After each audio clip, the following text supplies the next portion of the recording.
냉장고에 바나나 넣으면 까맣게 변하잖아요. 이 까맣게 된 현상이 사실 화상 입은 상태라는 거 아시나요? 저온 화상, 즉 냉해를 입는 겁니다. 차가우면 신선하다. 이건 오해예요. 음식마다 살아있는 세포와 효소가 있어서 너무 차가운 환경을 만나면 기능을 멈추거나 아예 변질됩니다. 심한 경우엔 암유발 독성 물질이 생기기도 해요. 그런데 우리는 어떻게 해요? 아무 생각 없이 모든 음식을 냉장고에 넣고 있죠. 오늘은 바로 그 이야기를 하려 합니다. 냉장고에 넣으면 손해보는 음식 3가지. 이 3가지는 정말 많은 분들이 잘못 알고 계신 음식이에요. 그리고 모든 이야기에는 확실한 과학적 근거가 있습니다. 시작하기 전에 좋아요 한번 눌러주시고, 여러분은 어디서 시청하고 계신지, 나이는 어떻게 되시는지 댓글로 남겨주세요. 다음 영상 제작에 도움이 됩니다. 자, 그럼 지금부터 우리 냉장고 속의 진실을 하나씩 밝혀볼까요? 앞에서 말한 바나나 이야기, 그 이야기를 조금 더 자세히 해드릴게요. 냉장 온도는 바나나에게 겨울 산속보다 더 혹독한 환경이에요. 냉기 때문에 세포의 활동이 멈추고 향을 만들어내는 효소가 일을 하지 못하게 됩니다. 그래서 냉장고에서 며칠만 지나도 단맛이 줄고 향이 사라집니다. 겉은 멀쩡해 보여도 속에서는 이미 변화가 일어나고 있는 거죠. 이 변화는 되돌릴 수 없습니다. 한번 냉장고에 들어간 바나나는 다시 실온으로 꺼내도 원래의 향과 질감을 되찾지 못합니다. 이건 단순한 감각의 문제가 아니라 생리적인 변화입니다. 한번 멈춘 효소는 다시 깨어나지 않아요. 그래서 냉장고에서 나온 바나나는 언제나 조금은 맹맹하고 조금은 푸석합니다. 그렇다면 바나나는 어떻게 보관해야 가장 좋을까요? 먼저 실온이 원칙입니다. 기온이 너무 높지 않은 계절이라면 18도에서 24도 사이 통풍이 되는 그늘에 두는 게 가장 좋습니다. 햇빛이 직접 닿는 곳은 피하세요. 빛은 숙성을 빠르게 하고 껍질의 수분을 증발시킵니다. 바나나는 따뜻하지만 직사광선에는 약합니다. 그 다음은 숙성 속도 조절입니다. 바나나는 스스로 에틸렌 가스를 내뿜습니다. 이 가스가 숙성을 빠르게 만드는데요. 줄기 부분에서 가장 많이 나옵니다. 그래서 그 줄기를 랩으로 감싸면 숙성 속도를 늦출 수 있습니다. 또 한 가지 팁이 있습니다. 바나나를 여러 개 묶은 채로 두면 서로 닿는 부분에서 열이 모이고 압력이 생깁니다. 그 자리가 눌리고 상처가 생기죠. 그 상처 부위는 금세 검게 변합니다. 그래서 가능하면 하나씩 따로 걸거나 바나나 거리에 걸어두는 게 좋습니다. 공기가 통하고 서로 닿지 않으니 오래 갑니다. 혹시 너무 익은 바나나가 있다면 그땐 냉장고가 아니라 냉동실을 활용하세요. 껍질을 벗기고 지퍼백에 넣어 냉동하면 됩니다. 이건 냉해가 아니라 완전한 냉동이기 때문에 영양 손실이 거의 없습니다. 냉동 바나나는 스무디나 베이킹 재료로 활용하기 좋습니다. 요거트에 갈면 아이스크림처럼 부드럽고 우유와 섞으면 자연스러운 단맛이 납니다. 여기서 헷갈리기 쉬운 부분이 하나 있는데요. 냉장고에 넣은 바나나와 냉동실에 넣은 바나나는 완전히 다릅니다. 냉장은 바나나의 세포를 천천히 파괴하지만 냉동은 즉시 얼려서 변화를 멈추게 합니다. 그래서 냉동은 보존이고 냉장은 손상이에요. 이 차이를 아는 것만으로도 보관 결과가 완전히 달라집니다. 그리고 또 하나의 오해가 있어요. 까맣게 변한 바나나는 다 버려야 한다고 생각하시는데 사실 아닙니다. 껍질이 까매도 속살은 멀쩡한 경우가 많죠? 근데 향이 줄고 식감이 떨어졌을 뿐 독성은 생기지 않습니다. 다만 냉장으로 인해 세포가 손상된 상태이기 때문에 실온에서 다시 오래 두면 금방 부패가 시작됩니다. 그래서 꺼냈다면 바로 드시는 게 좋아요. 이건 사람의 피부랑 조금 비슷합니다. 찬 곳에 오래 있으면 피부가 건조해지고 갈라지고 심하면 동상이 오죠. 바나나의 껍질도 마찬가지예요. 냉장고 속 건조한 공기가 수분을 빼앗아 껍질을 갈라지게 하고 그 틈으로 공기가 스며들며 산화가 더 빨라집니다. 이런 과정에서 껍질은 검게 변하고 속살은 푸석해지는 거죠. 실제 실험으로도 증명됐습니다. 농업연구소의 실험에 따르면 실온에서 보관한 바나나보다 냉장고에 둔 바나나가 부패 속도가 더 빨랐습니다. 냉해로 손상된 세포는 곰팡이나 세균이 자라기 쉬운 환경이 되기 때문입니다. 결국 냉장 보관은 보관이 아니라 손상의 시작이죠. 그렇다면 언제 냉동을 해야 좋을까요? 껍질이 이미 약간 갈색으로 변했을 때 너무 익어서 실온 보관이 어려운 시점이 딱 좋습니다. 냉동 바나나를 이용하면 설탕 없이도 달콤한 스무디를 만들 수 있고 요거트나 오트밀에 넣어도 맛있습니다. 특히 어르신들께는 부드럽고 소화 잘 되는 간식이 됩니다. 또 하나 중요한 포인트가 있는데요. 바나나를 다른 과일과 함께 두면 안 됩니다. 특히 사과나 키위, 복숭아 같은 과일은 에틸렌 가스를 많이 내뿜는데 이게 바나나의 숙성을 훨씬 빠르게 합니다. 그 결과 금세 검게 변하죠. 그래서 바나나는 항상 혼자 두는 게 좋습니다. 과일 바구니 안에서도 조금 떨어진 자리에 두세요. 자, 정리해 드릴게요. 바나나는 실온에 통풍이 되는 그늘에 두는 게 가장 좋습니다. 줄기는 랩으로 감싸 숙성을 늦추고 닿지 않게 걸어두면 금상첨화입니다. 이 단순한 원칙만 지켜도 여러분의 바나나는 향과 단맛을 그대로 유지할 수 있습니다. 다음으로 이야기해 볼 음식은 바로 오이입니다. 보통 오이를 사면 바로 냉장고 넣어 두시죠? 시원하게 먹으려고요. 그런데 아이러니하게도 오이는 냉장고 안에서 가장 빨리 상하는 채소 중 하나입니다. 오이는 열대성 식물입니다. 따뜻한 환경에서 잘 자라고 차가운 공기를 싫어합니다. 오이의 적정 저장 온도는 보통 10도에서 12도 사이입니다. 그런데 냉장고의 온도는 3도에서 5도 정도죠. 오이 입장에선 겨울 산바람을 맞는 수준이에요. 이런 온도에서 오이는 저온 장애라는 스트레스를 받습니다. 바나나가 냉해를 입는 것과 비슷한 원리입니다. 또한 차가운 공기가 오이 표면에 응결을 만들어요. 그 수분이 마르지 않고 겉면에 남아있으면 곰팡이나 세균이 자라기 쉽습니다. 결국 냉장고 속의 오이는 겉은 차갑지만 속은 부패가 시작된 상태가 되는 거죠. 미국 UC 데이비스 식품저장연구소의 실험 결과에서도 확인됐습니다. 오이를 5도 이에서 보관했을 때 단 이틀 만에 세포벽 손상과 수분 손실이 나타났습니다. 일주일이 지나자 껍질에 수침 현상이 생겼고 내부의 비타민 C 함량이 30% 이상 감소했죠.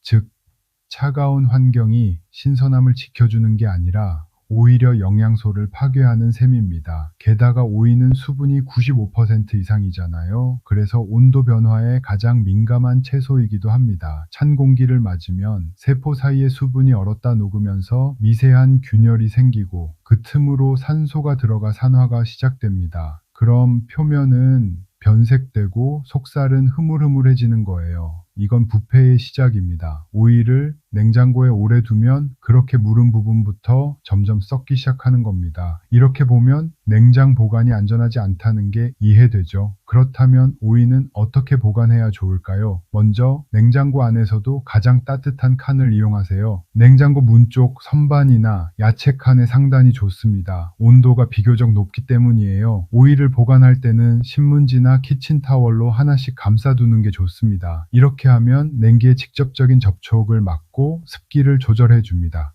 비닐봉투에 바로 넣는 건 좋지 않습니다. 공기가 통하지 않으면 수분이 안에 맺히고 그 수분이 부패를 가속시킵니다. 그래서 통풍이 되는 미세 구멍이 있는 비닐이나 신문지로 감싼 뒤 살짝 열어두는 게 가장 좋습니다. 오이를 썰었거나 사용하고 남은 경우에는 끝부분을 자르고 랩으로 꽉 감싸야 합니다. 공기와 닿는 면이 많으면 산화가 빨라지거든요. 그렇게 감싼 뒤 냉장고 안에서도 너무 깊숙한 곳은 피하세요. 차가운 공기가 직접 닿는 곳은 오이를 금세 물러지게 합니다. 그래서 오이는 가능하면 냉동보다는 짧은 주기로 신선하게 구매해서 먹는 것이 가장 좋은 방법입니다.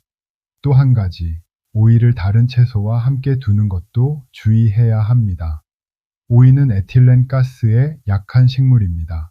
앞에서 바나나가 이 에틸렌 가스를 내뿜는다고 말씀드렸죠. 사과, 토마토, 바나나 등이 많이 배출합니다. 이 가스가 오이와 닿으면 세포벽이 빠르게 분해되고 색이 바래고 맛이 변합니다. 되도록 서로 떨어뜨려 놓고 만약 공간이 없다면 오이만 따로 종이봉투에 넣고 살짝 구멍을 뚫어 두세요. 이렇게 해도 충분히 보호됩니다. 오이가 물러지면 비타민 C2뿐만 아니라 항산화 성분도 줄어듭니다. 그럼 어떻게 될까요? 오이가 가진 혈압 조절 효과나 체내 염증 완화 작용이 떨어지겠죠. 결국 건강에도 손해인 거예요. 비타민 C는 열뿐만 아니라 냉기에도 약합니다.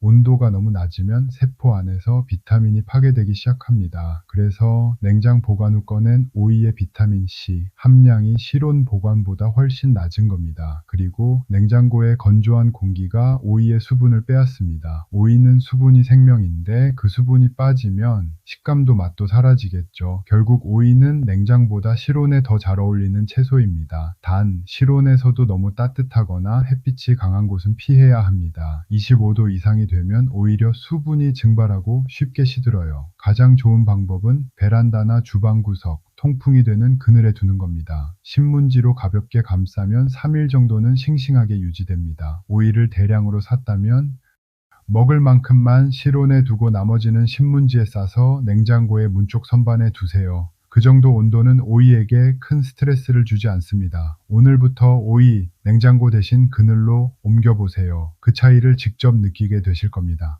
이제 세 번째로 이야기할 음식 조금 의외일 수도 있습니다. 바로 커피 원두입니다. 아마 많은 분들이 이렇게 생각하실 거예요. 커피는 냉장고에 넣어야 향이 날아가지 않지 않나? 그럴듯하죠? 하지만 사실은 정반대입니다. 커피는 냉장 보관을 하면 가장 빠르게 변질되는 식품 중 하나예요. 특히 냉장고 안에서 온도 변화가 잦을 때 커피의 향은 순식간에 사라집니다. 왜 그런지 하나씩 설명드릴게요. 커피 원두는 우리가 생각하는 것보다 훨씬 민감한 생명체입니다. 볶아낸 직후에도 끊임없이 안쪽에서 가스가 나오고 수많은 향 성분이 만들어졌다 사라집니다. 그 향은 아주 섬세합니다. 약 800가지 이상의 휘발성 물질이 커피의 향을 이루는데 이 물질들은 공기, 습기, 온도 변화에 극도로 약합니다. 즉 냉장고처럼 차고 습한 곳은 커피에게 최악의 환경이에요. 냉장고 문을 열고 닫을 때마다 공기가 드나들며 온도가 오르내리고 그때마다 수분이 맺히죠. 이 미세한 물방울이 커피 표면에 들러붙습니다. 그 물방울이 증발하면서 커피의 향 성분도 함께 날아갑니다. 결국 냉장고 속 커피는 습기와 응결로 향을 잃고 맛도 밋밋해지는 겁니다.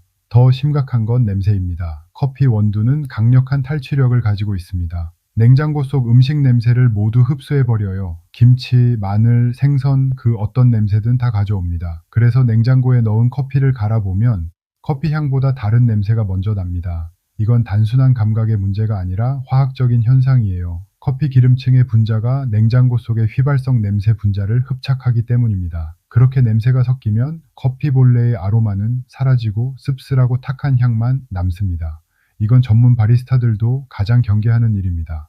그래서 커피 업계에서는 냉장 보관 금지라는 말이 있을 정도예요. 실제로 스타벅스, 일리, 블루보틀 같은 대형 브랜드의 보관 가이드에도 원두는 실온, 서늘하고 건조한 곳에 보관할 것이라고 명시되어 있습니다. 커피의 냉장은 독입니다. 그 이유는 또 하나 있습니다. 냉장고 안에서는 결로 현상이 생깁니다. 문을 열고 닫을 때 따뜻한 공기가 들어오면 그 공기 속 수증기가 차가운 커피 용기 벽에 달라붙어요. 그게 바로 물방울, 즉 습기입니다. 이 습기가 원두에 닿으면 산패가 시작됩니다. 커피의 기름 성분, 즉 커피 오일은 공기와 물에 모두 반응하기 쉬운 성분이에요. 그게 산화되면 쓴맛, 떫은 맛이 강해지고 향이 무겁고 탁하게 변합니다. 이게 바로 냉장 커피에서 나는 비릿한 냄새의 정체입니다. 또한 수분이 닿은 커피는 곰팡이, 번식 위험도 있습니다. 겉으로는 보이지 않지만 습기가 많을수록 미생물이 자라기 쉽죠. 결국 냉장고 속 커피는 향이 사라진 커피가 아니라 죽은 커피입니다. 그럼 어떻게 해야 할까요? 커피를 가장 오랫동안 신선하게 보관하는 방법은 따로 있습니다.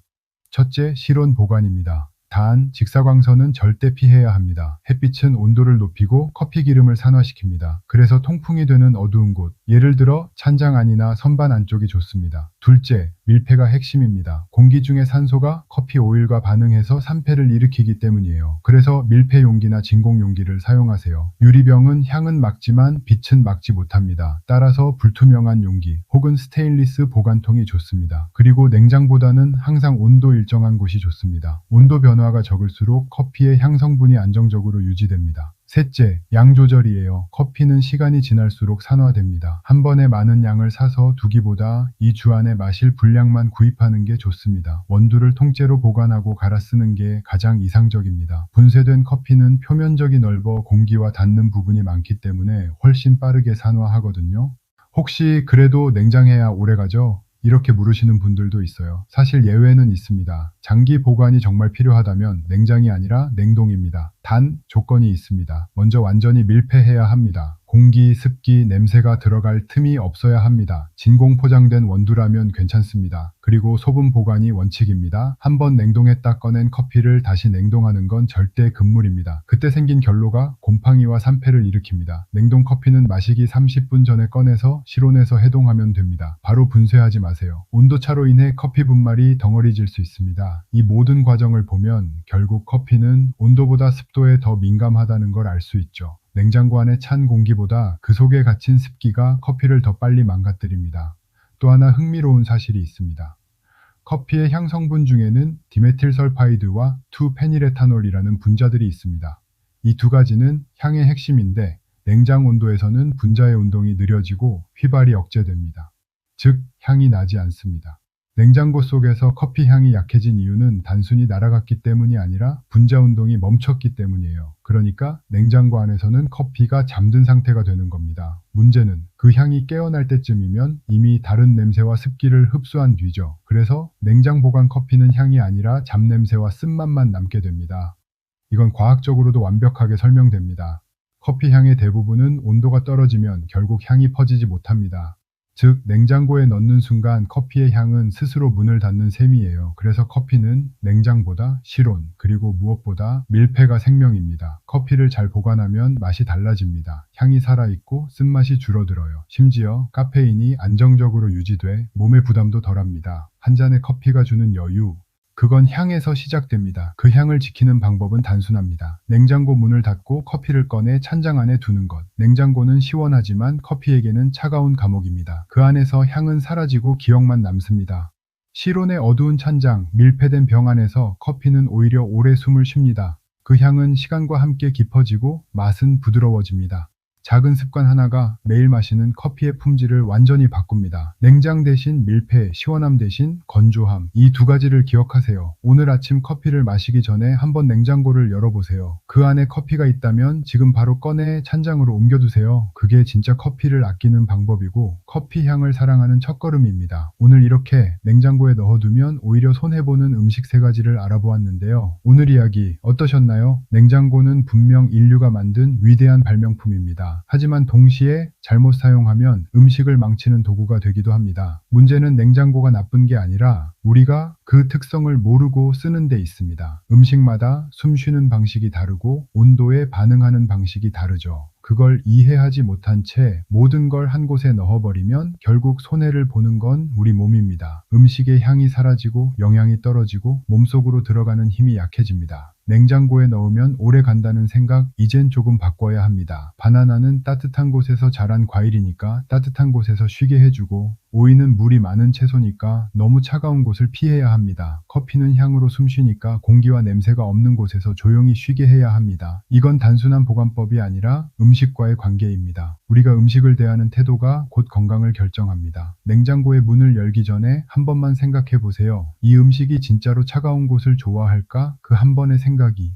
여러분의 식탁을 바꾸고 여러분의 건강을 지킬 겁니다. 신선함은 차가움이 아니라 균형에서 옵니다. 너무 뜨겁지도 너무 차갑지도 않은 그 적당한 온도를 찾는 것, 그게 진짜 건강한 생활 습관이에요. 지금 이 순간 여러분의 냉장고 안에도 바나나가 있을지 오이가 있을지 커피가 있을지 모르겠습니다. 오늘 영상을 다 보고 나면 한번 꺼내보세요. 그 자리에서 확인해 보시면 달라진 눈으로 보이실 겁니다. 아, 내가 그동안 신선함을 믿었지만 사실은 차가움에 속고 있었구나. 그걸 깨닫는 순간부터 진짜 변화가 시작됩니다. 제가 이 나이까지 식품을 연구하며 느낀 건 음식에도 숨 쉴 틈이 필요하다는 사실입니다. 냉장고에 넣지 않아야 할 음식들, 이건 단순히 음식의 이야기가 아닙니다. 우리가 무심히 지나쳐온 습관, 그 습관을 바로잡는 이야기입니다. 매일 열고 닫는 그 문 하나에도 건강의 비밀이 숨어 있습니다. 오늘 이 이야기가 여러분의 생활에 작은 변화의 시작이 되길 바랍니다. 여러분의 냉장고가 이제는 차가운 상자가 아니라 현명한 보관함이 되길 바랍니다. 오늘 영상이 도움이 되셨다면 좋아요로 알려주시고 댓글로 여러분의 냉장 습관도 함께 나눠주세요. 주변 지인들에게도 널리 공유해 주시고요. 지금까지 들어주셔서 감사합니다. 오늘도 따뜻한 하루 보내세요.